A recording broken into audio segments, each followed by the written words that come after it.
Halo semuanya, welcome to my channel. Kali ini kita akan bercerita dengan judul Tergoda Janda Kakakku.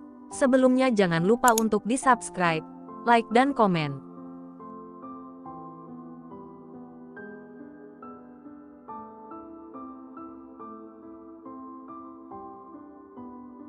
Episode 56, Kau sungguh indah. Sudah aku atur tempatnya. Aku harap kamu tidak akan mengecewakan Tuan Besar. Jangan main-main dengan perasaanmu di sana, kata Charlie dengan tegas.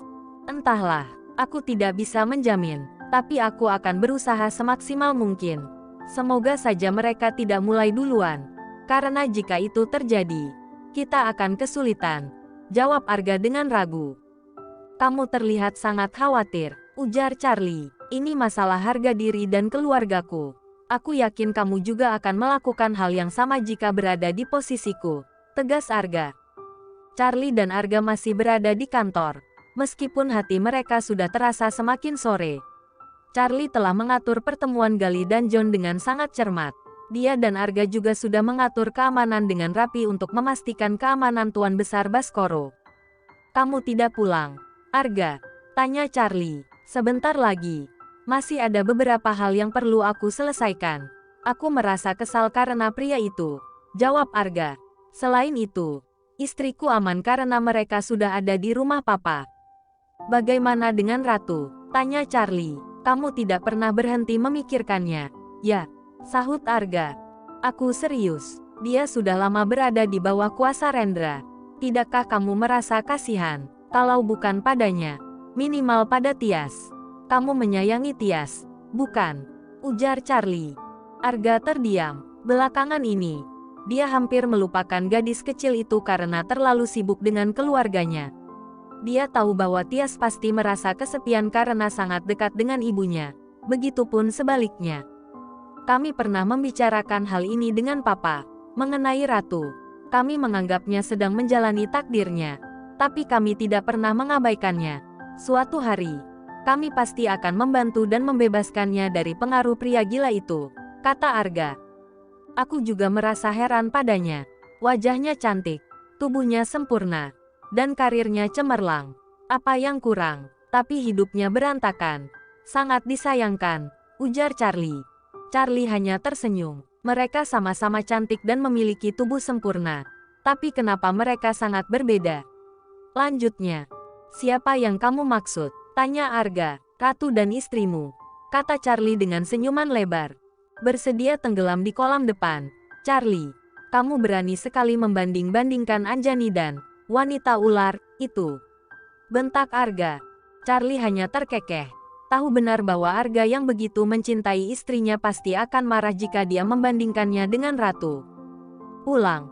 Aku enek melihat mukamu lama-lama, ucap Arga dengan nada geram. Sementara itu, Karin sibuk membersihkan ruang makan bersama dengan Bomar. Kejadian tadi masih terngiang-ngiang di kepalanya.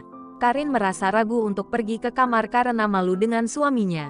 Hampir saja mereka mengulangi malam yang panas seperti dulu. Meskipun sekarang ia sudah menjadi seorang istri, Karin masih merasa malu untuk melakukan itu lagi.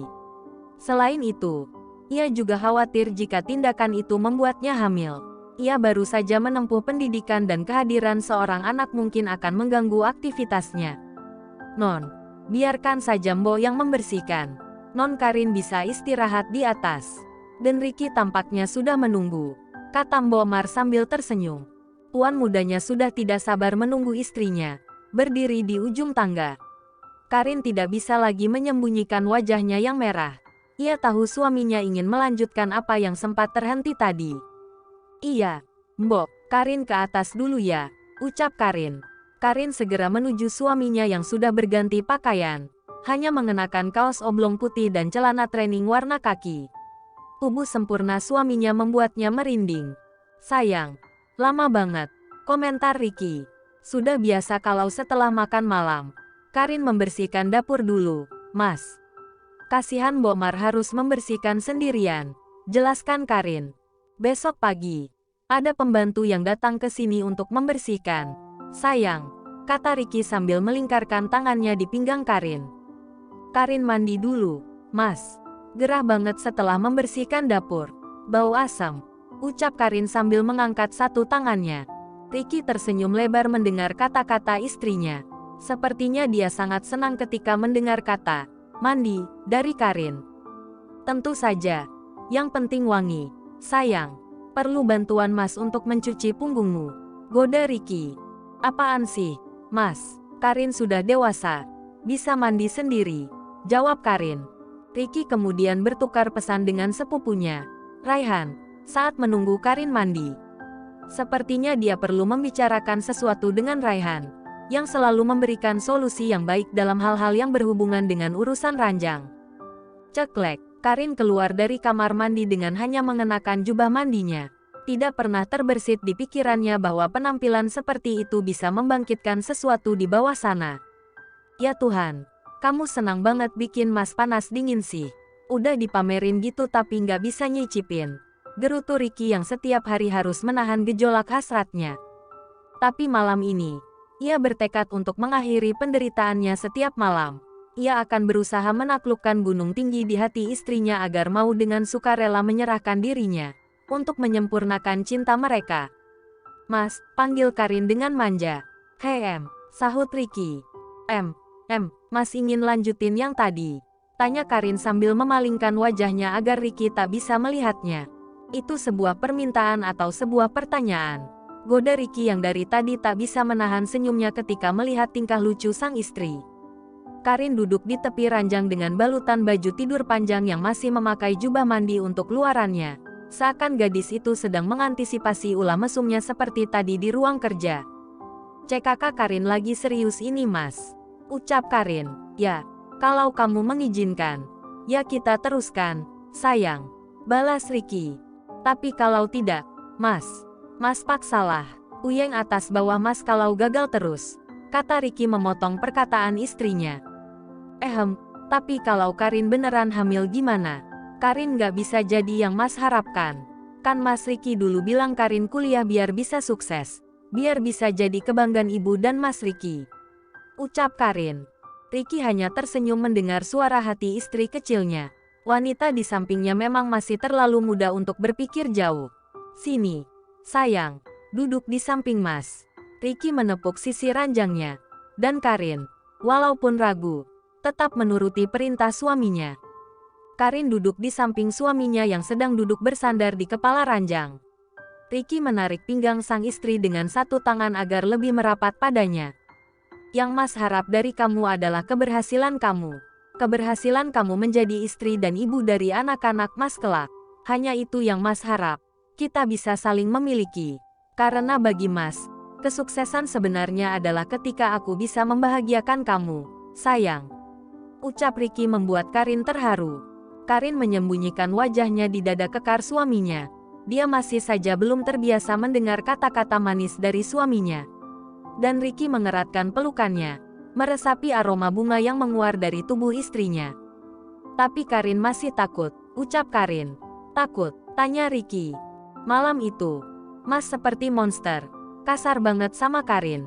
Padahal Karin udah nangis-nangis minta berhenti. Sakit, keluh Karin yang masih merasa trauma dengan kejadian waktu itu. Ricky merengkuh tubuh kecil sang istri yang telah menangis. Obat yang mereka konsumsi malam itu telah mengubahnya menjadi sosok yang penuh nafsu. Maafkan aku, sayang, ujar Ricky, memohon pengampunan. Malam ini, kita hanya beristirahat. Besok pagi, kamu punya kelas, kan? Ricky merasa tidak tega memaksakan dirinya lagi, menyadari bahwa sang istri masih trauma. Mungkin perlakuannya malam itu memang terlalu kasar. Dia mencium Karin lembut di kening, pipi, hidung, dan bibirnya, berharap kasih sayangnya dapat tersampaikan melalui sentuhan-sentuhan itu. Namun, Karin menghentikannya dengan tangan mungilnya. Tapi, Karin ingin mencobanya. Tolong, Mas, bantu Karin agar tidak takut lagi, ujarnya dengan ragu. Benarkah, sayang? Ricky merasa terkejut dan meragukan keputusan Karin. Karin terlihat berpikir sejenak. Masih ragu-ragu dengan keputusannya. Mungkin tidak. Mas Ricky tidak bisa melakukannya dengan lembut. Sayang, kamu serius? Ricky bertanya lagi. Karin tampak memikirkannya lagi. Kemudian menggigit bibirnya. Sepertinya dia masih meragukan keputusannya. Ah, tidak apa-apa, Mas Ricky akan mencoba yang terbaik, kata Ricky sambil merebahkan tubuhnya dan menutupi mereka dengan selimut. Karin membuka selimutnya dengan enggan, membiarkan Ricky menggelitik pinggangnya hingga dia tertawa terbahak-bahak. Mas, berhenti, sudahlah. Dengan berat hati, Karin membuka selimutnya karena kedua tangannya mencoba menahan tangan Ricky yang masih mencoba menggelitiknya. Karin kemudian naik ke tubuh suaminya dan perlahan tawa mereka menghilang, digantikan oleh denyutan jantung yang semakin cepat. Mereka berdua diam, saling menatap dengan penuh gairah. Bibir mereka bertemu dalam sebuah ciuman panas. Ricky mencoba memperlakukan Karin dengan lembut, membiarkannya merasa nyaman.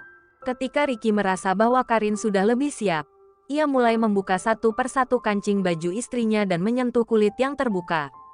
Enggehah. Karin merasakan geli saat bibir Ricky menyusuri perutnya, naik ke atas hingga berhenti pada dua bukit yang masih tertutup oleh kain merah.